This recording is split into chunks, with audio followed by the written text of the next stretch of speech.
Olá, boa tarde. Todo mundo de volta agora, almoçado e preparados então para seguir a nossa programação. Voltamos então com a programação do Febraban Tech 2022, a nova realidade global e a transformação acelerada. Para acompanhar a programação completa atualizada, já falei para vocês, vou repetir, no verso do crachá de vocês tem um QR Code, basta apontar a câmera do celular ou você também pode acessar a agenda no site febrabantech.com, além das TVs nas entradas de todos os auditórios. E um último lembrete, você pode avaliar os painéis e ajudar a construir um Febraban Tech cada vez melhor. Basta acessar o QR Code que vai aparecer no telão ao final de cada painel ou pelo link que será enviado via SMS no fim do dia. Para quem está nos assistindo ao vivo no site do evento, a enquete está disponível na própria plataforma ao lado do vídeo ao vivo. Participe! Neste primeiro encontro da tarde, vamos falar sobre os desafios da hiperpersonalização. Que palavrinha difícil! Experiências únicas e humanizadas de forma escalável. Eu chamo, então, mais uma vez a Mona Dorf, que é diretora adjunta de mídias sociais da Febraban, para voltar aqui para fazer com a gente essa condução do painel. Mona, bem-vinda de volta. Obrigada, Luciana. Som. Olá, sejam todos muito bem-vindos de volta aqui nessa tarde. Nós vamos seguir com a nossa trilha. A inteligência artificial antecipa o desejo do cliente. O mundo hoje é phygital, a gente sabe. Phygital é um termo usado para a união do físico com o digital. O consumidor não quer ter apenas a liberdade de escolha, de interagir com uma máquina ou com um humano. Ele deseja passar de um para o outro sem que a experiência seja interrompida. Ou seja, o conceito de omnicalidade deve prevalecer. E isso requer uma infraestrutura e uma base boa de dados, muito robusta. Um cliente pode iniciar um atendimento via chatbot e, de repente, optar por falar com uma pessoa. O processo não pode começar do zero, precisa seguir de forma fluida. A inteligência artificial tem sido a aposta para melhorar e otimizar o atendimento aos clientes. Mas como chegar à experiência positiva desse cliente? Como humanizar o atendimento de robôs, se é que podemos chamar assim? Bem, para participar comigo desse debate, deste painel, desafios da hiperpersonalização, experiências únicas e humanizadas de forma escalável, eu convido ao palco a Juliana Somenzari. Juliana, por favor, venha ao palco, acomode-se, seja bem-vinda. A Juliana é Head de TI para canais externos e cognitividade do Santander Brasil. Eu convido ao palco também o Álvaro Machado Dias. Álvaro, por favor. Álvaro é neurocientista, futurista, professor livre-docente da Unifesp e sócio do Instituto Locomotiva. Participa aqui com a gente. Seja bem-vindo, Álvaro. E também o Matheus Neto. Matheus, suba ao palco. Seja bem-vindo. Que bom estar aqui com você. Por favor, acomode-se. O Matheus Neto, Hardware Pre-Sales Support Manager da Dickbold Nixdorf. E agora eu vou me sentar lá com eles para a gente prosseguir aqui na nossa discussão. E bem-vindo a vocês também. Agradeço a presença. Aqui a feira tem bastante coisa, muitos expositores, então eu fico muito honrada com a presença de vocês nesse nosso painel. Bem, gente, a gente sabe que a pandemia impulsionou a interação entre o mundo digital e o físico exponencialmente, principalmente quando a gente pensa em compra e venda de produtos, né? Um cliente comprava antes a mercadoria pelo e-commerce e buscava depois no drive-thru da loja física, por exemplo, né? Essa primeira pergunta eu vou encaminhar para todos vocês, mas querendo dizer antes que a gente está perto de uma interação ideal entre a experiência digital e a física do cliente? Ou as empresas ainda encontram muita dificuldade para traduzir essa interação? Eu começo então com a Juliana, para organizar um pouco aqui nosso debate, fazendo essa pergunta. Juliana, por favor. Boa tarde a todos. Estão me ouvindo? Está ouvindo? Para começar essa pergunta, eu acho que a gente está evoluindo nessa interação. O que eu vejo, né? A gente tem já o mundo físico muito bem definido, o mundo digital também já definido, mas hoje nem sempre eles se conversam, né? As empresas elas têm estruturas separadas para tratar o físico do digital. Então, fazer o digital acontecer, ele tem que ser uma mudança da organização como um todo, ela tem que ser um organismo único. Ela tem que enxergar que o físico e o digital são a mesma coisa, não pode ter uma segregação entre os canais, uma competição entre os canais. Hoje, para a gente conseguir fazer isso, o que eu vejo é que o primeiro passo é conhecer bem o nosso cliente, né? Aqui o foco principal é ter o conhecimento de como o cliente prefere ser atendido, seja na compra de produtos ou serviços ou no atendimento. E para isso, existe um investimento muito grande das empresas para trabalhar tanto na omnicanalidade, tanto também com a coleta de dados dos clientes, dos pontos de interação do cliente com as empresas, né? Com base nisso, a empresa consegue montar jornadas fluidas que permitem que o cliente possa começar o atendimento num canal físico e migrar para um atendimento digital sem, às vezes, nem sentir tanta dificuldade. Eu vou dar um exemplo próprio meu aqui do Phygital, né, de como a gente hoje funciona, né? Eu tive que comprar um teclado recentemente. Eu fui numa loja para conhecer o teclado, né, porque eu pesquisei várias coisas na internet, vi vídeos no YouTube, mas não foi suficiente. Eu quis conhecer pessoalmente. Eu cheguei na loja, o vendedor foi super solícito, me explicou tudo, deu uma aula de teclado para mim. E quando eu cheguei em casa, eu não comprei o teclado na hora, quando eu cheguei em casa, eu falei assim, e agora, né? Eu vou tentar comprar pelo site da própria empresa. E não tinha uma conexão de como aquele vendedor me atendeu. Então, eu percebi ali que as empresas não estão preparadas também para essa conexão quando a gente fala de um novo cliente. Então, aquele vendedor, se eu não tivesse voltado lá fisicamente para comprar a mercadoria, ele não teria sido reconhecido ou comissionado pela venda. Esse é um exemplo de que a gente ainda não está em todo o digital. Quando a gente fala de clientes já existentes, quando, por exemplo, eu vou fazer um empréstimo, eu entro no aplicativo, faço uma simulação, depois vou ao meu gerente e ele vê que eu fiz a simulação, eu vejo essa jornada bem fluida. Mas quando a gente fala de novos clientes, isso ainda não está 100% pronto. O site que eu fui lá do teclado, ele nem sabia que eu tinha ido na loja. Então, os modelos de reconhecimento das pessoas, né, dos gerentes de vendas, seja de banco, seja de lojas, enfim, esse modelo de reconhecimento ele tem que mudar. Porque, senão, um canal vai sempre ter competição do outro. O gerente que está ali na loja, ele sempre vai tentar vender e ele não vai dar a opção do cliente, olha, vai lá no digital, me indica ali como vendedor, ou, olha, vai lá no meu site e compra que eu já coloquei aqui que você cadastrou, né? Se você não quiser levar agora. Então, a mudança ela não é somente tecnológica. A mudança tecnológica ela é complicada, ela é difícil, ela é pesada, mas existe uma questão de processos e organização que são fundamentais para que a gente consiga atingir isso, né? Consiga atingir esse patamar. Eu acho que a gente está evoluindo bastante, né? Acho que depois da pandemia, como você mesma disse, o negócio impulsionou de uma forma que a gente não viu igual. Muitas empresas investindo muito nisso, mas sem o conhecimento do comportamento dos nossos clientes, montar uma jornada totalmente digital, que seja fluida, que os clientes consigam se sentir à vontade para navegar entre elas, a gente não consegue sem esse conhecimento. Então, eu vejo que a gente ainda tem bastante coisa para evoluir nesse tema. A gente vai comentar muito isso, né?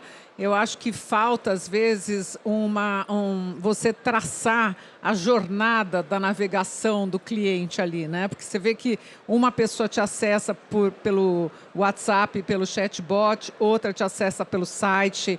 Enfim, temos muito a conversar, mas eu quero colocar nessa conversa o Álvaro, nosso neurocientista, para que ele complemente aqui essa primeira pergunta. Álvaro. Obrigado, Mona. Muito legal, Juliana. Obrigado por estar aqui também. Obrigado, Matheus. Obrigado para todo mundo. É uma felicidade estar aqui com vocês.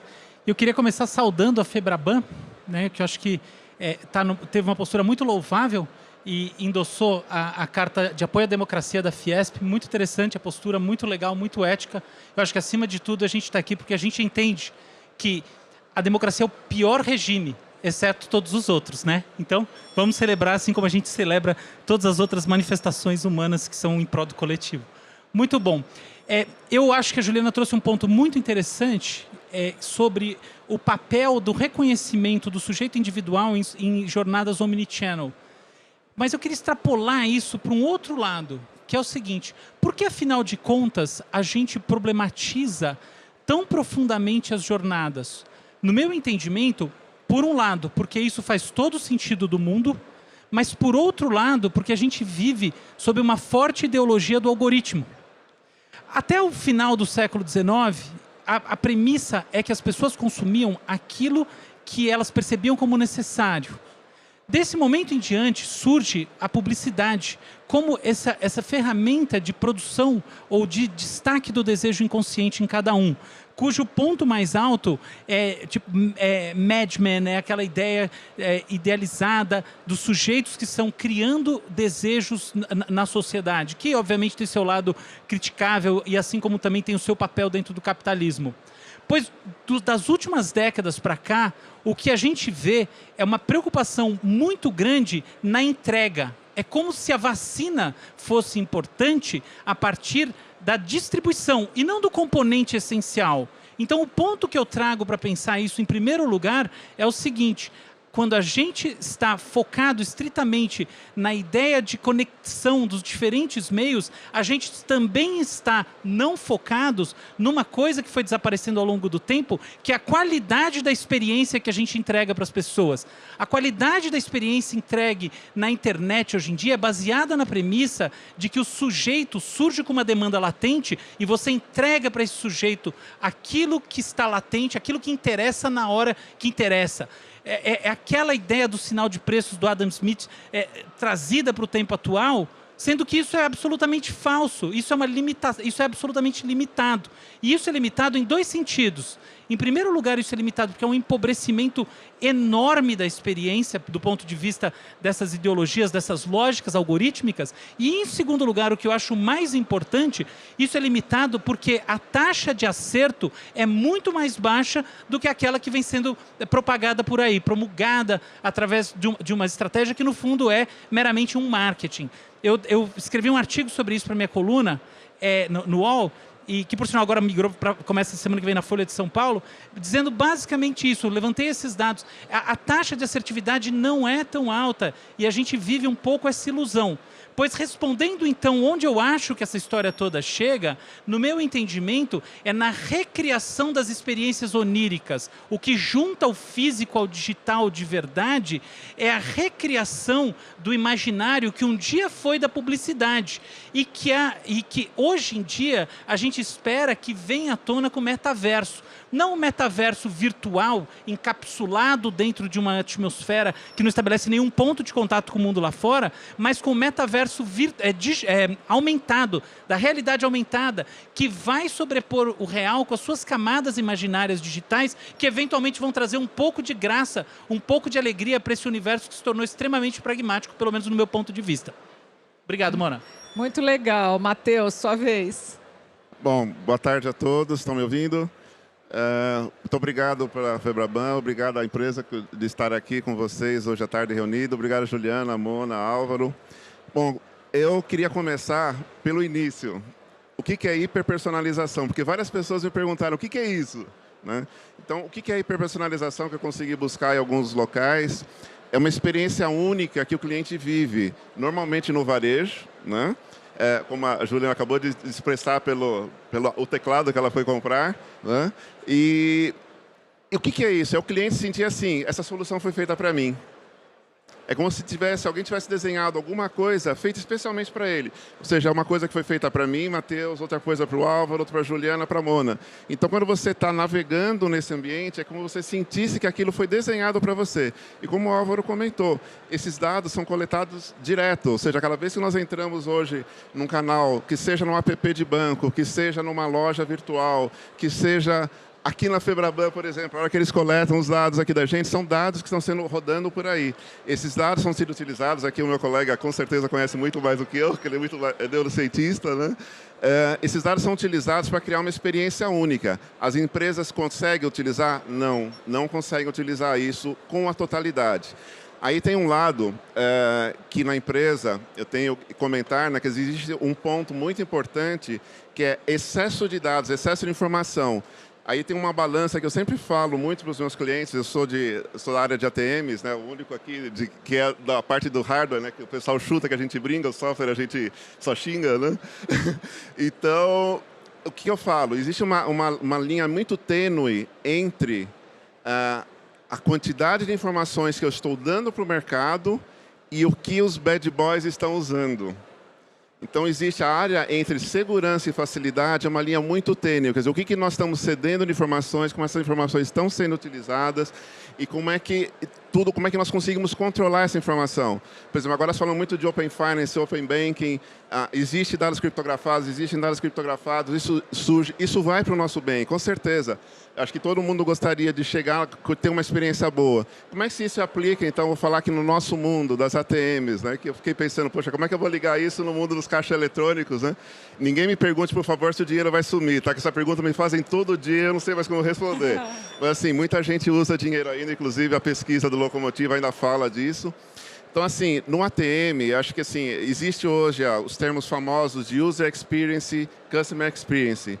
Eu queria lançar um novo tema para vocês, Product Experience, PX, onde, principalmente, as instituições financeiras falariam o seguinte: como é que eu integro a minha agência com o meu telefone, com a Internet Banking e com a minha app? Como é que eu faço isso? Como é que eu crio essa experiência do Product Experience? Como é que eu reimagino essa função? O dinheiro vai existir ainda. Espero eu que muito tempo para poder ter trabalho. Por tempo. E meus colegas aqui da Divori também. Então o dinheiro vai continuar existindo. Então é isso que eu queria comentar, acho que desse primeiro tópico. Eu acho essa discussão tão interessante que a gente está tendo aqui. Vocês estavam falando, a gente tem muito a debater aqui, mas eu vou fazer uma coisa tricky. Eu tenho mania de disfarçar o algoritmo. Então, eu entro em site que eu jamais entraria, no Instagram de alguém que eu jamais entraria, só para tentar ver se eu driblo esse algoritmo. Vulga stalker, né? Hã? Vulga stalker, né? Não, é para acabar com essa jornada, com essa prisão do algoritmo. Ah, tá. A Mona foi pedir o meu Instagram, falou, nossa, é complicado o seu Instagram. Eu falei, é de propósito.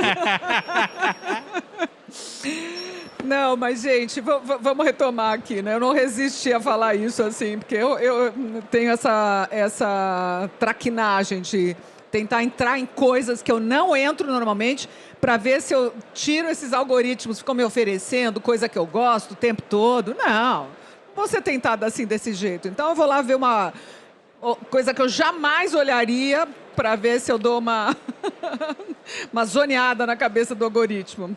Olha só, Álvaro, o que a neurociência tem a contribuir com a inteligência artificial para uma experiência focada do cliente? Colocar respostas mais personalizadas, de acordo com a satisfação ou o sentimento do cliente, podem ajudar? Maravilhoso. Primeiro que a sua brincadeira inicial é muito séria e muito legal. Eu acho que esse é o ponto. A gente começou aqui de maneira, obviamente, improvisada e chegamos rapidamente a uma convergência, né? E é a convergência em torno dessa questão da entrega do conteúdo e os seus prós e contras e as suas ineficiências básicas. E agora, então, entrando na discussão que você está colocando, veja bem, eu entendo que a neurociência tenha 3 caminhos para nos oferecer, sendo que 2 são negativos, no sentido de que negativo elas mostram o limite de alguma coisa.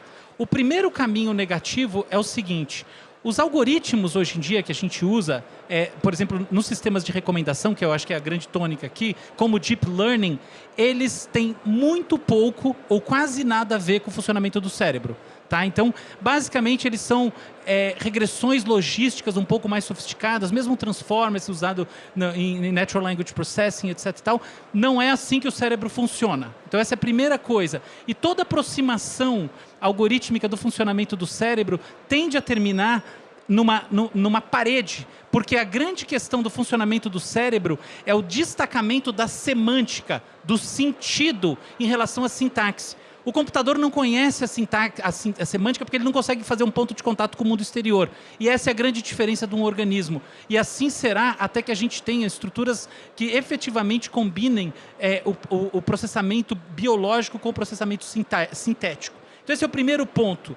O segundo ponto, também negativo, no sentido de apresentar limites, é que existe uma área chamada computação neuromórfica que busca emular os aspectos analógicos do processamento cognitivo humano e, na verdade, de outras espécies também. E o que a gente vê é que, cada vez mais, aquilo que não usa o passado como mero paradigma para a apresentação de um momento futuro, de um estímulo futuro, tende a trazer uma experiência subjetiva, uma experiência humana mais rica. Ou seja, um algoritmo tradicional, o que ele faz é imaginar que o seu passado prevê o seu futuro. O que é um algoritmo de crédito? Ele analisa qual é o seu comportamento passado para extrapolar e dizer que é assim que você vai agir no futuro. O que é um algoritmo de avaliação de competências numa seleção profissional? Mesma coisa, são extrapolações, pois essas experiências com sistemas que envolvem desde chipsets até a programação um pouco mais sofisticada, mostram que o que interessa de fato para as pessoas são as quebras nos padrões estruturais que derivam o futuro do passado. Essa é a segunda coisa. E a terceira, finalmente, eu retomo o meu ponto inicial, a minha fala inicial, que é o sonho.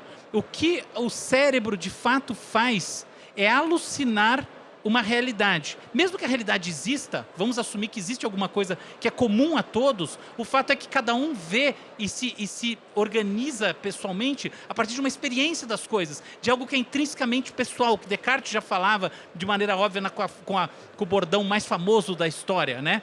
E a gente sabe que isso é uma verdade quando a gente conversa com qualquer outra pessoa.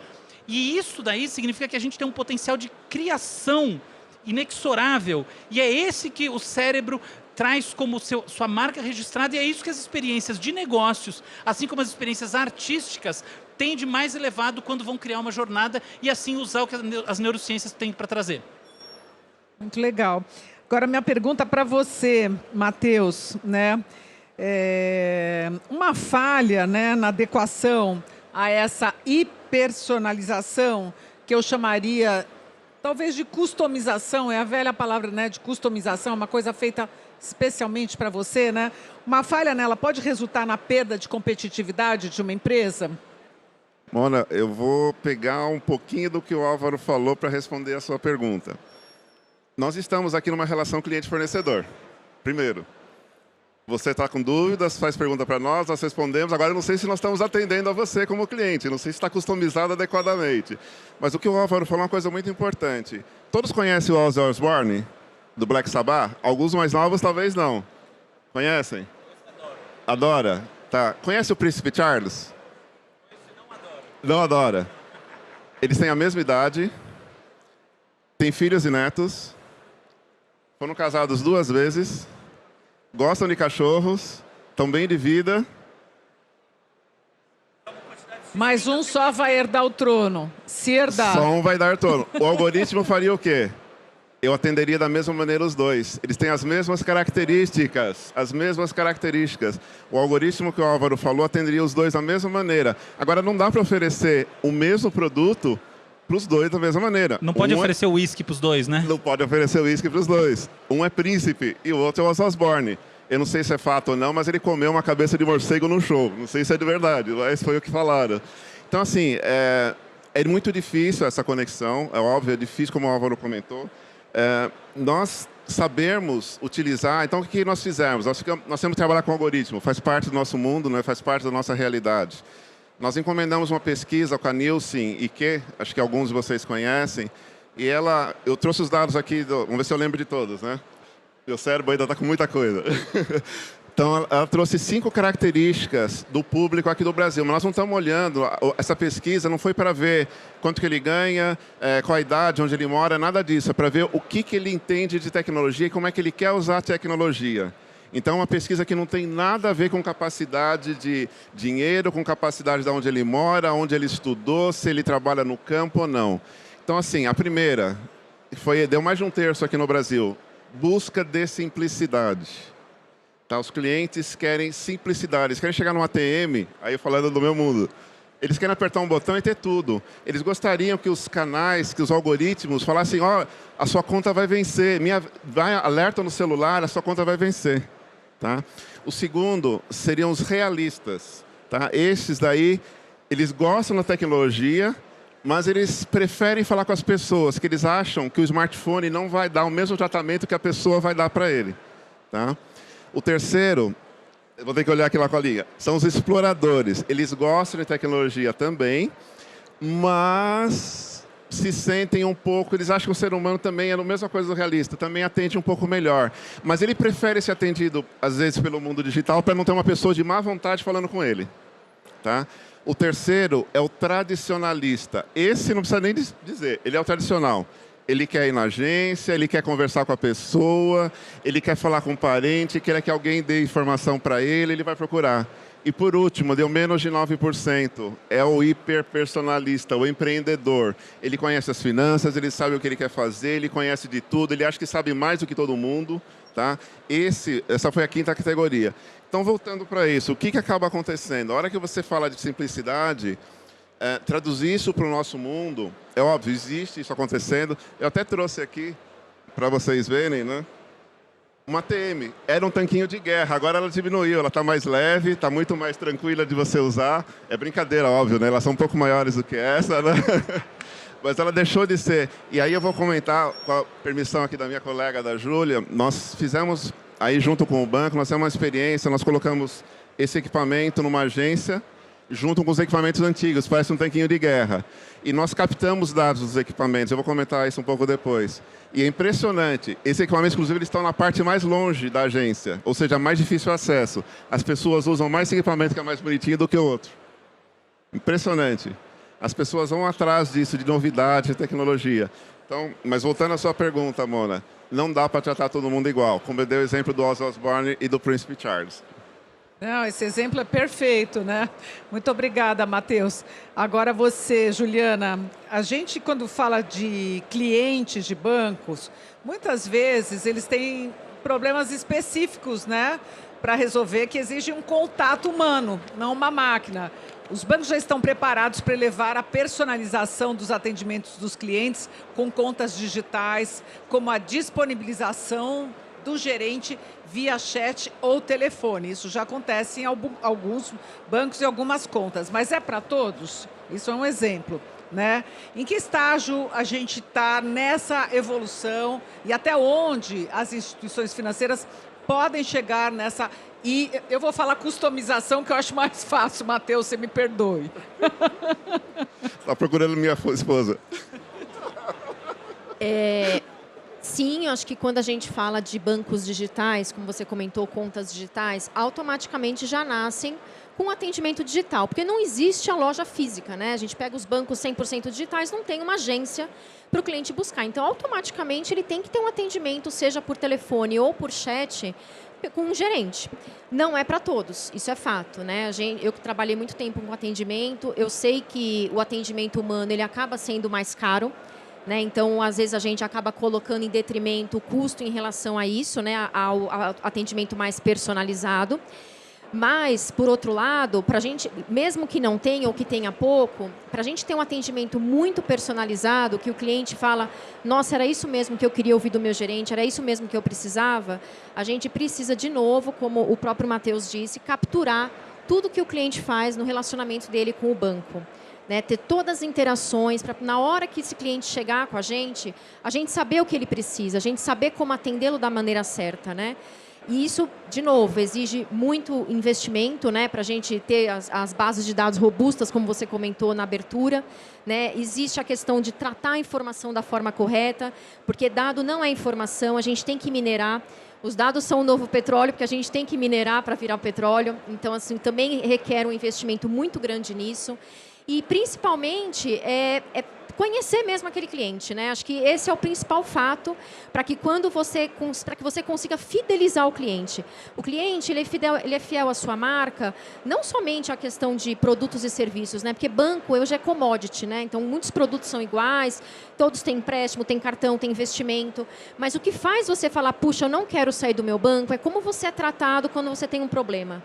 Então, se não é investido nisso, né, se não é feito um tratamento específico para isso, há uma grande chance desse cliente se frustrar, abrir uma reclamação e buscar um outro concorrente, porque é isso que faz a diferença quando a gente tem algum problema. E aí, quando você fala nesse atendimento, a gente volta para o humano ou você está se referindo também a apps amigáveis, a jornada?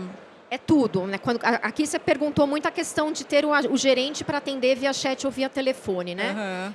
Mas também é óbvio que o cliente ele tem que ter todo o leque de serviços para ele se servir digitalmente, porque já que quando a gente fala de conta digital, o cliente ele nem quer muito ir na agência, ele tem esse perfil muitas vezes, né?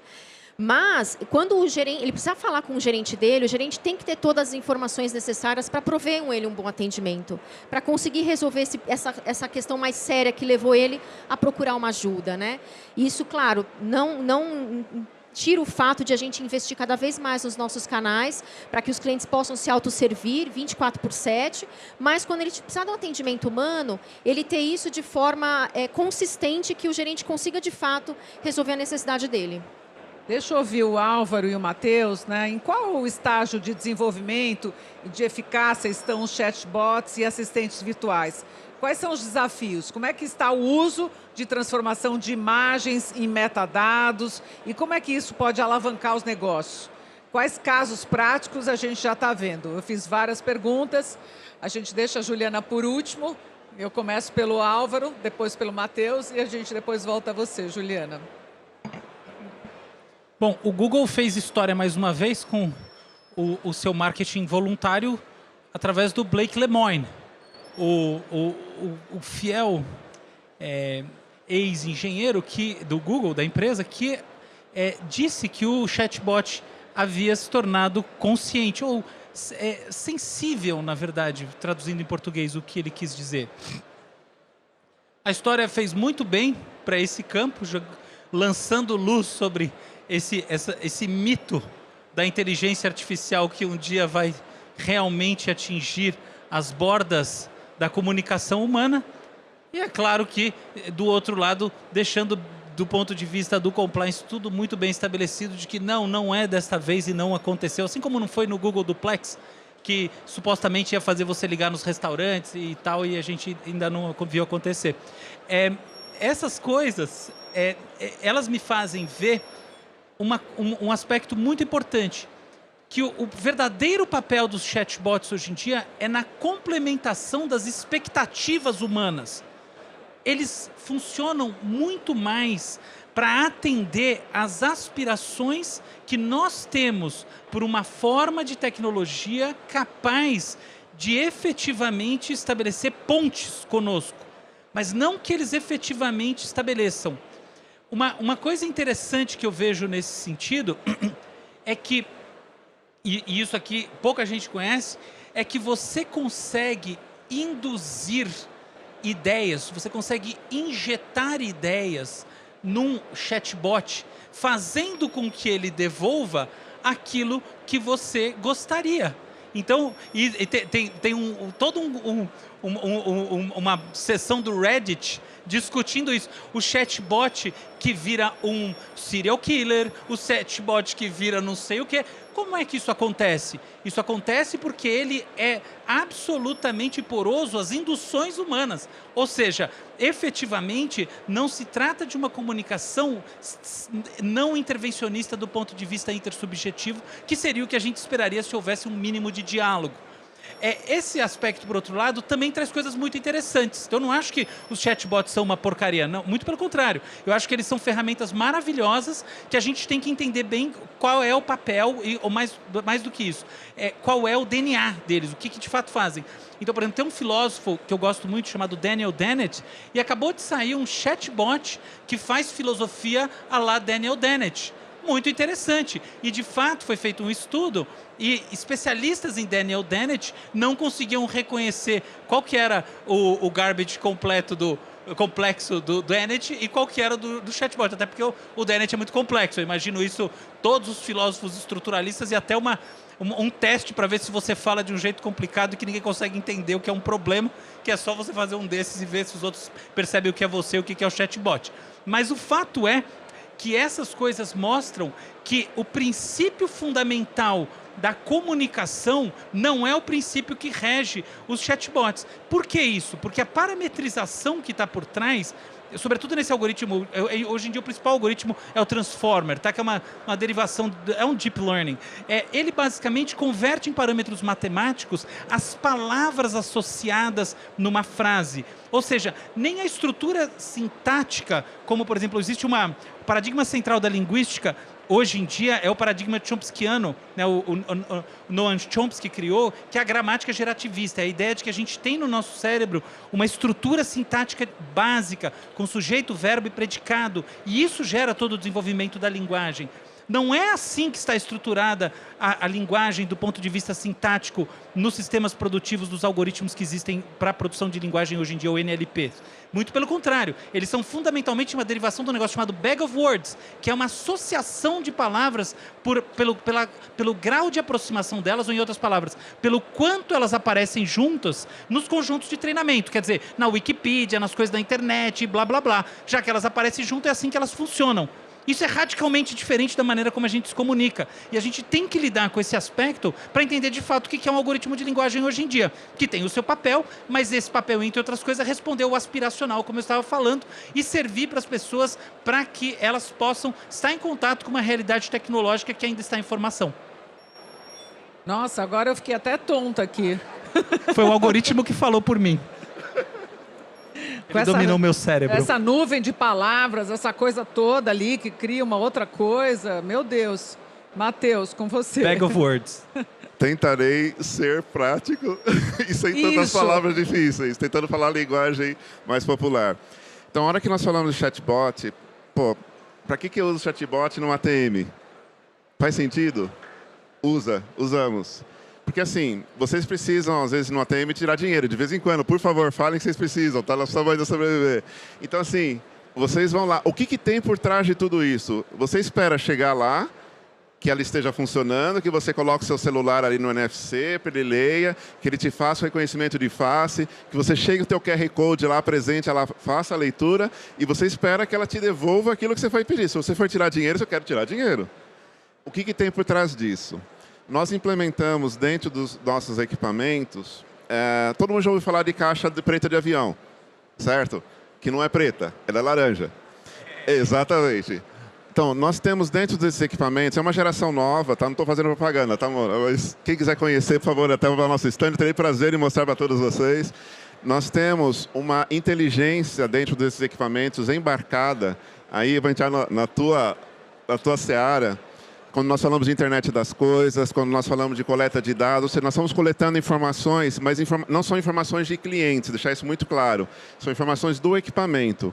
Isso daí, o que nós fazemos com essas informações? Primeiro, nós devolvemos para os nossos clientes bancos, que vão atender vocês, com disponibilidade. Ou seja, vocês vão chegar lá e vão usar.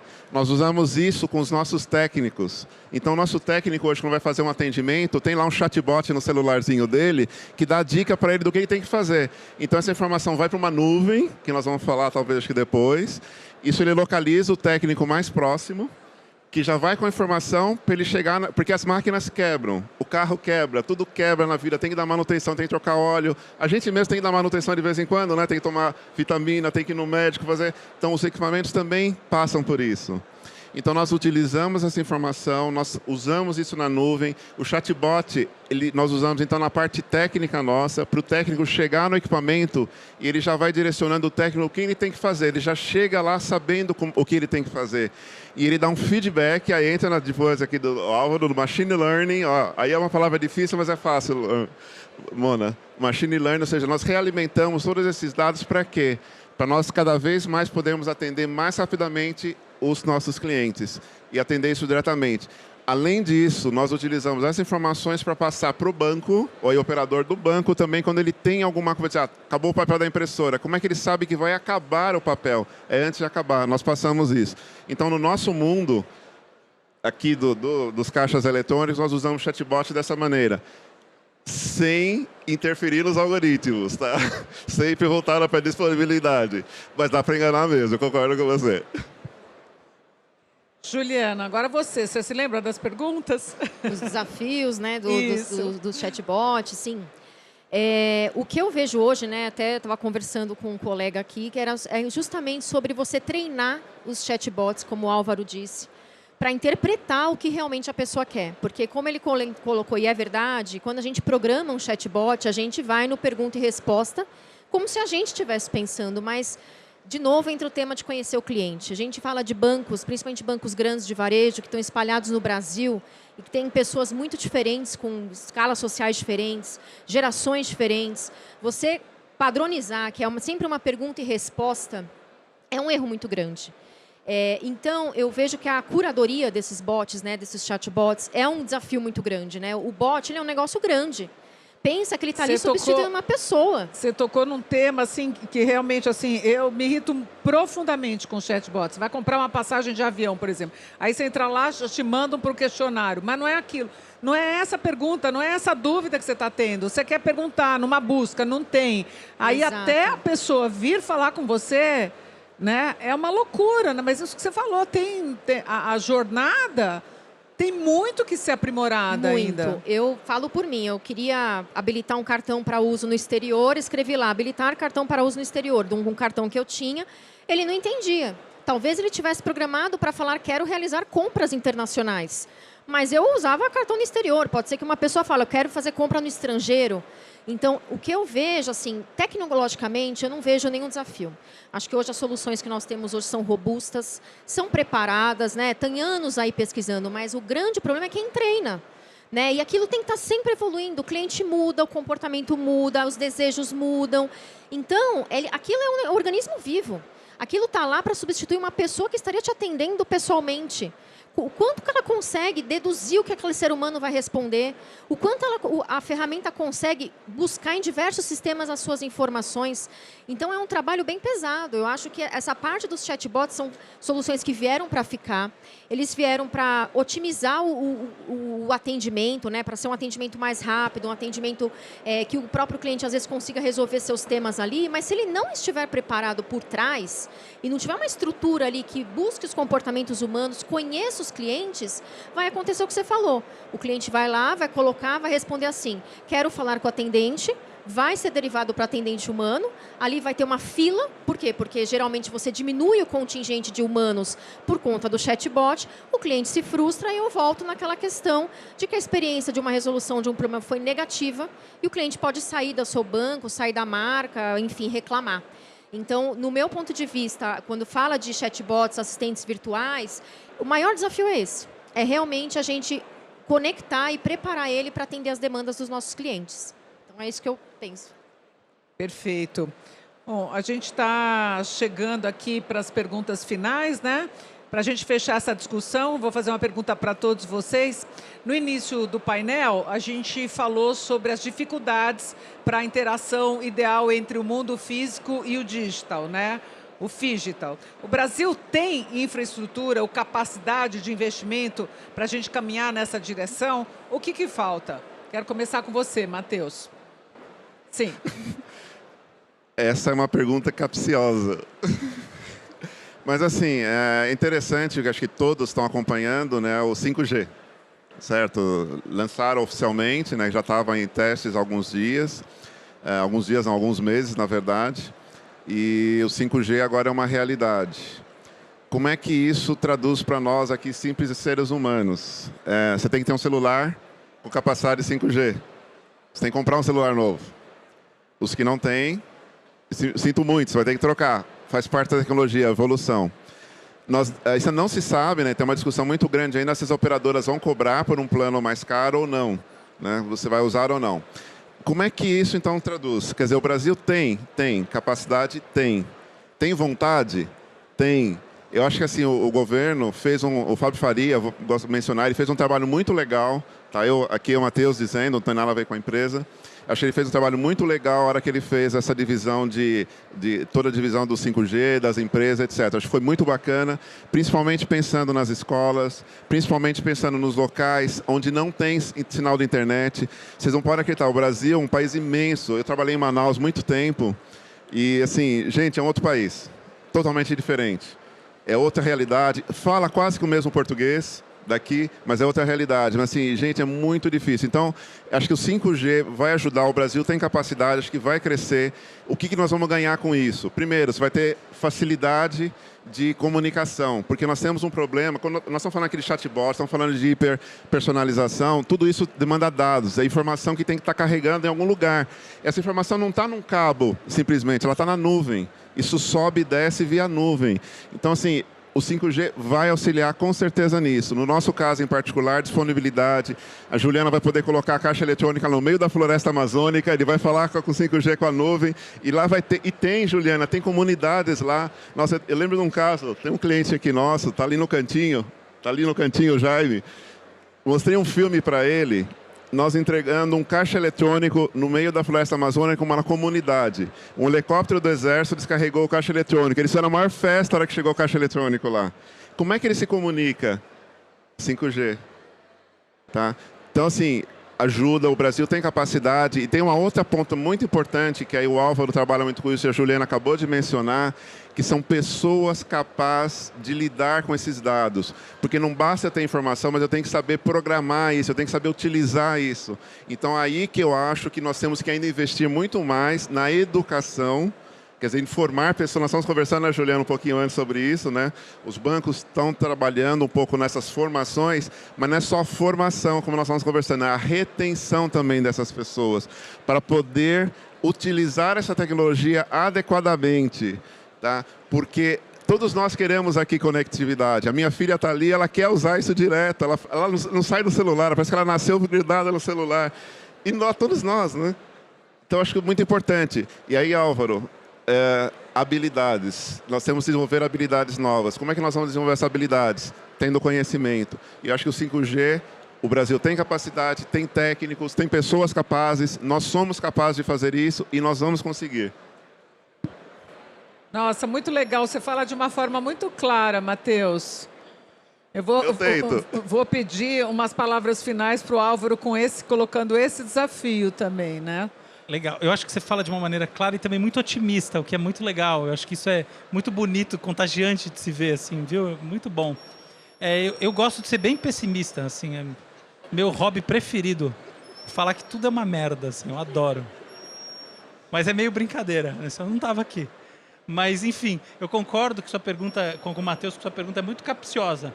E eu acho que ela é capciosa pelo seguinte: a estrutura de desenvolvimento de tecnologias, ela é dividida em, no mínimo, 3 esferas. Uma esfera aqui de R&D, uma esfera de desenvolvimento puro, que nas universidades a gente chama de ciência básica. Uma esfera de transformação dessas tecnologias em produto. E uma esfera de consumo, que não é meramente consumo passivo, mas de transformação pelo consumidor final, o que é típico da sociedade digital. O que acontece? Essa esfera de base, cada vez mais, ela saiu das universidades ao redor do mundo e se tornou parte existencial de algumas empresas, como o Google, como o Amazon, Microsoft, Meta e outras mais. Essas empresas, hoje em dia, goste-se ou não, elas vêm contribuindo com algumas das principais propriedades intelectuais que a gente usa nessa discussão inteira que a gente está tendo aqui. Transformers, todas as variações de Deep Learning, todos esses, o GPT-3 e etc. e tal, são sempre criações baseadas num processo de R&D muito forte. Pois a verdade é que o Brasil é muito fraco nessa parte.